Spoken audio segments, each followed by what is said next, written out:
Dragon here, and in this video I wanted to show you how I get the most out of the Gaia GPS application. And I'm on Android on an S8. I use this app for pretty much anytime I'm going anywhere. You know, if I'm going off-roading, overlanding, camping, or for all 5,200 miles that I've been through hiking, I've used this app. And it's got so many features, it's so useful. And so I just wanted to share pretty much how I use it and just some of the things I use most often and kind of how everything works in the app. So if you're kind of new to it, this should help you get a really good grasp of how the app works. So you can see right there, I've got my little GPS locator and I've made some waypoints for just various points of interest. And I've also made some tracks there. So a lot of times I'll get coordinates from like Google Maps or freecampsites.net and stuff like that, and I'll just go in here, click on the coordinates, it gets copied, and then I'll take it into the search feature in Gaia, paste it in there, and it'll show me exactly where those coordinates are on the map I'm on. So the cool thing about Gaia is that you can actually layer your maps. And I got the premium version just because it has the overlays for private land, which I think is really cool because you could see like who owns this land. Is this Forest Service land? Is this BLM land? What's the name of the person that lives in this house or whatever? Like if you want to get to know your neighbors without actually meeting them, you can check out, who lives in your neighborhood. I always thought that was kind of funny. But that's just really cool because you can find free places to camp. And you just know that you're in a safe spot and nobody's going to come knocking on your door in the middle of the night. So premium, I think, is definitely worth it, even if you only use it for the private land overlay. I think it's really cool. But I'll go through the rest of these buttons. You've got the kind of hide the menu button there, the 4 arrows. You've got a button to center you on your GPS. And if you press it again, it'll point in the direction that your compass is pointing. So it's kind of like a navigational thing.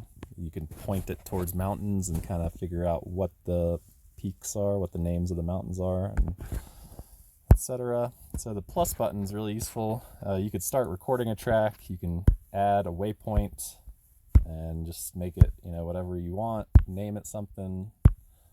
And also you can add a waypoint at your location, which is also useful if you're just driving by something and you want to check it out later. You can create a route, which the shortcut for that is just a long press, and that'll bring up the same thing. And this is really cool. You choose the mode, like hiking, and it'll actually, you long press in certain places on trails, and then it'll snap a GPX line to those trails. I use this to figure out how long trails are, and it's just super useful to be able to make your own GPX tracks, because after you make it, then you name it something, and then you go in. Once it loads, I'll just do it to another one. So I take this route, and you can export as any of the GPX files. You could export that, send it to your friends so they have the same tracks as you. You could send it to a GPS device. Really just whatever, and it gives you statistics as well for the elevation and all that.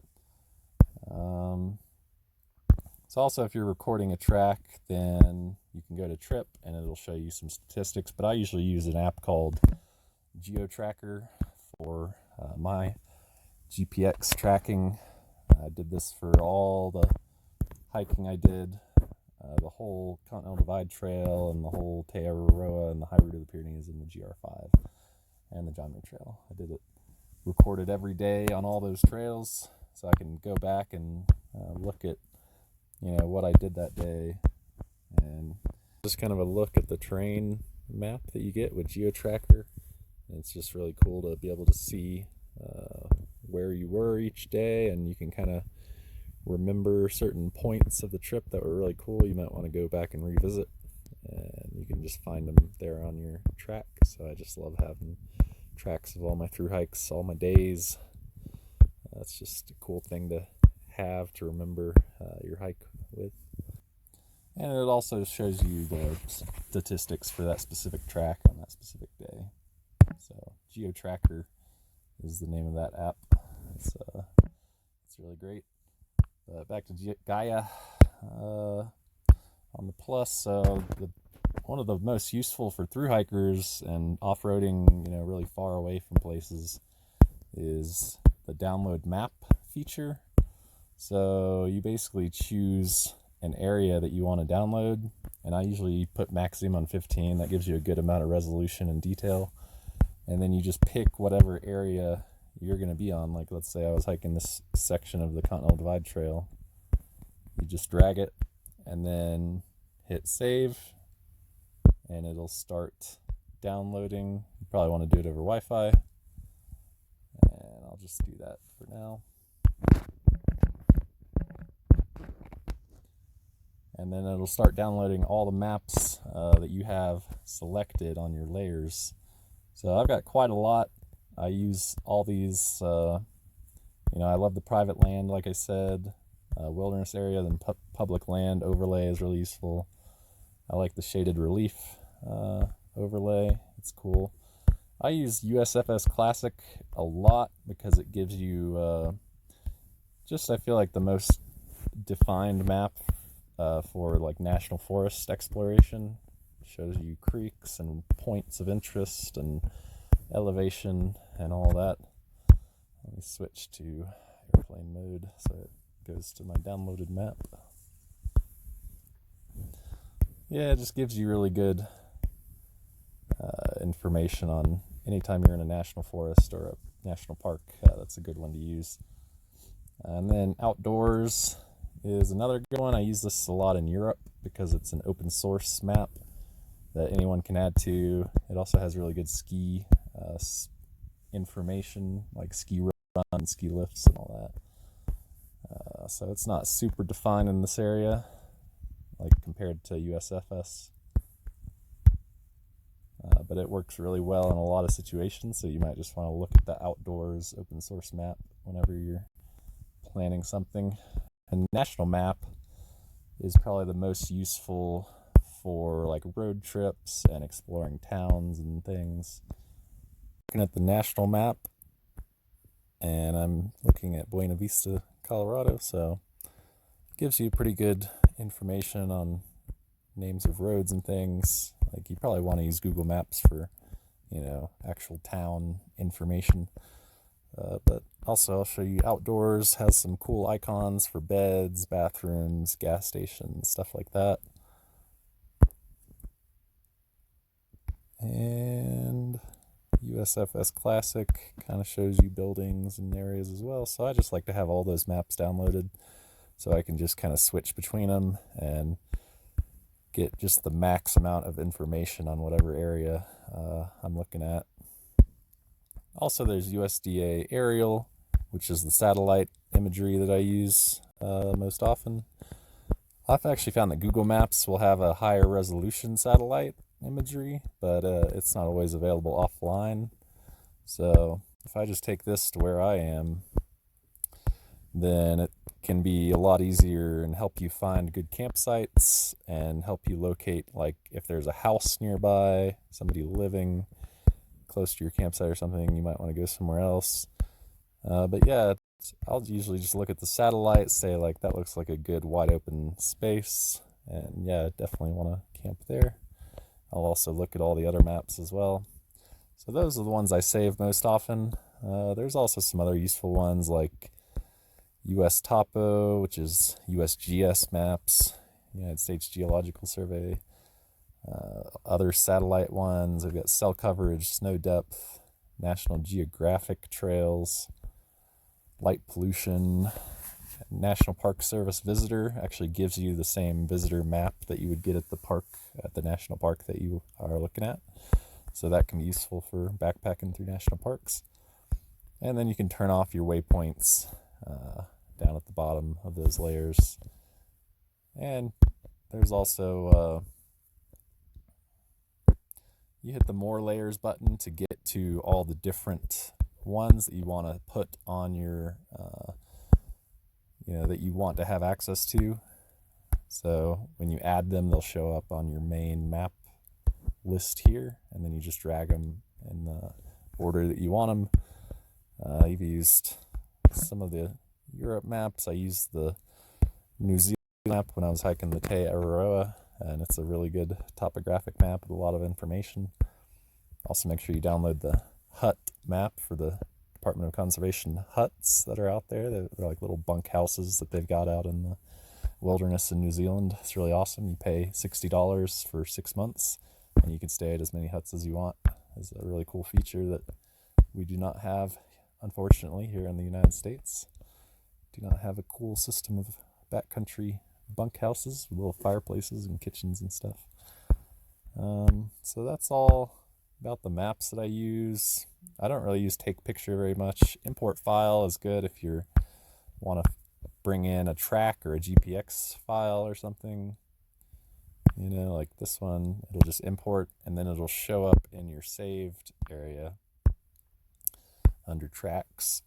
And I've just got hundreds of tracks of all the places I've been. I'll usually, before a thru-hike or whatever, I'll download as many tracks as I can get to just have maximum amount of beta information to kind of know some alternate routes I could take. And I like to be flexible and seek out the most exciting and adventurous places, so I just try to import as much information from as many different people and as many different adventures as I can into this app.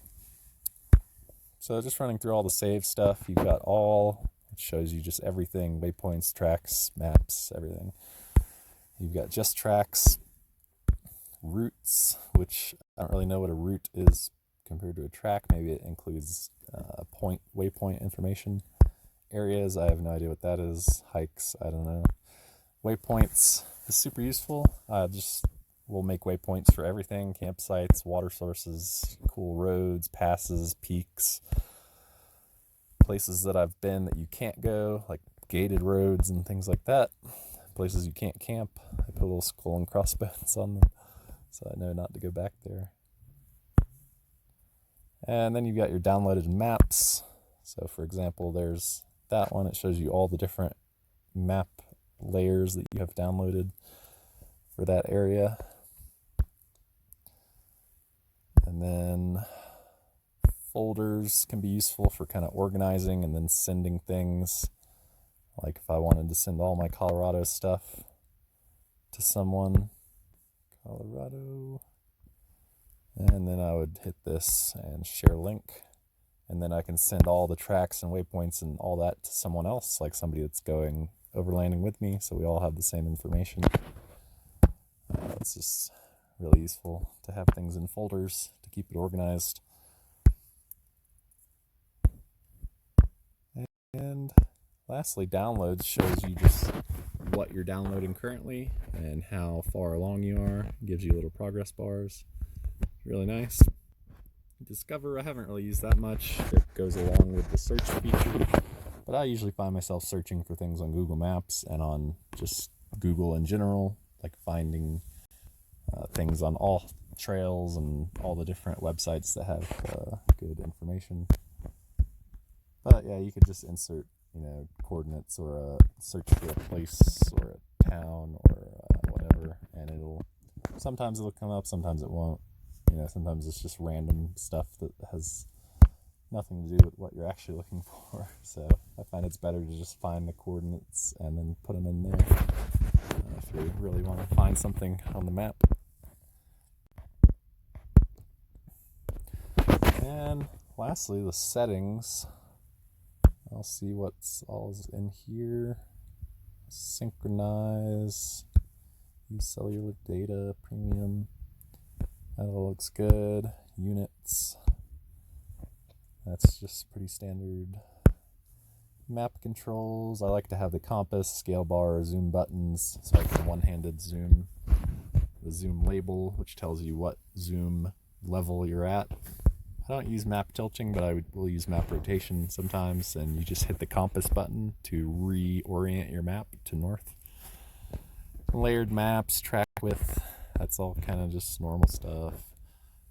Auto resume, check your downloads, if you're missing tiles, that can be useful if you want to make sure your maps are all up to date. And storage.